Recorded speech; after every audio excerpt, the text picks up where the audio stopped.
وعلیکم السلام۔ بالکل صحیح بات ہے، بھائی جیسا کوئی نہیں، اور ہر اس بندے سے دور رہو جو تمہارے بھائی کے درمیان اختلاف پیدا کرنا چاہے۔ لیکن اگر بھائی شرک کی طرف چلا تو پھر کیا کریں گے؟ پھر بھی بھائی جیسا کوئی نہیں۔ جب بھائی سجدہ تعظیمی کی طرف چلے گئے آپ کے، اور آپ آنکھیں بند کر کے ان کے پیچھے چلے جا رہے ہیں، تو پھر اس کا انجام کیا ہوگا؟ جہاں بھائی جان پہنچیں گے وہاں آپ کو بھی پہنچنا پڑے گا۔ اسی لیے اللہ تعالیٰ نے ایک ایک رشتے کا نام لیا ہے کہ اگر تمہارے باپ، اگر تمہارے اولاد، اگر تمہارے بھائی، سارے رشتوں کا نام لیا کہ یہ تمہیں زیادہ پیارے ہیں اللہ اور اللہ کے رسول کے راستے میں جہاد کرنے سے، تو اس کے بعد پھر انتظار کرو اپنی موت کا۔ ایسی موت آئے گی نا، فرشتے آ کے بتائیں گے بے ایمان منافقو، تمہارے سامنے ایمان عقیدے کی بات آئی بھی تھی، اور تم نے ایمان اور عقیدے کو، اللہ کی توحید کو ایک برکا کے برابر بھی نہ سمجھا، ایک تنکے کے برابر بھی نہ سمجھا۔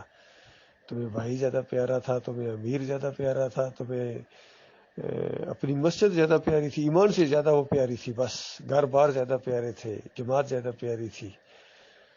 تمہیں اللہ سے کوئی ضرورت نہیں محسوس کی، تم نے پرواہ نہیں کی ایمان عقیدے کی۔ ایمان عقیدہ پیچھے، امیر حضرت آگے آگے، جماعت آگے آگے، بھائی آگے آگے۔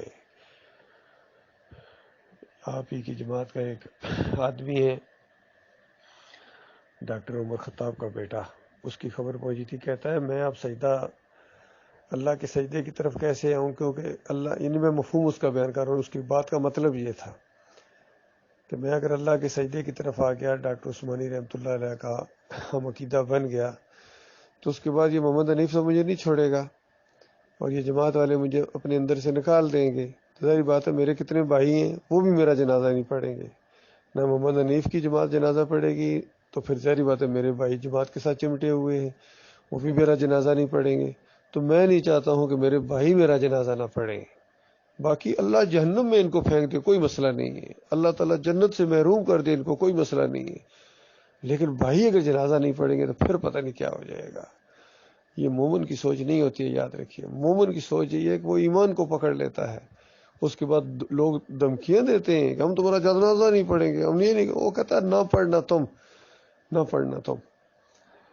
ایک مخلص مومن تھا، اس کی یہ بات سامنے آئی، بلکہ مجھے ایسا محسوس ہوتا ہے کہ خود اس کے بات میں نے اپنے کانوں سے سنی۔ اس نے کہا میرے علاقے والے رشتہ داروں نے یہاں تک مجھے کہہ دیا کہ ہم بالکل تمہارا جنازہ نہیں پڑھیں گے۔ تو اس نے کہا نہ پڑھنا، جب پڑا بدبو چھوڑے گا، نہ بدبو آئے گی تو خود دفن کرو گے۔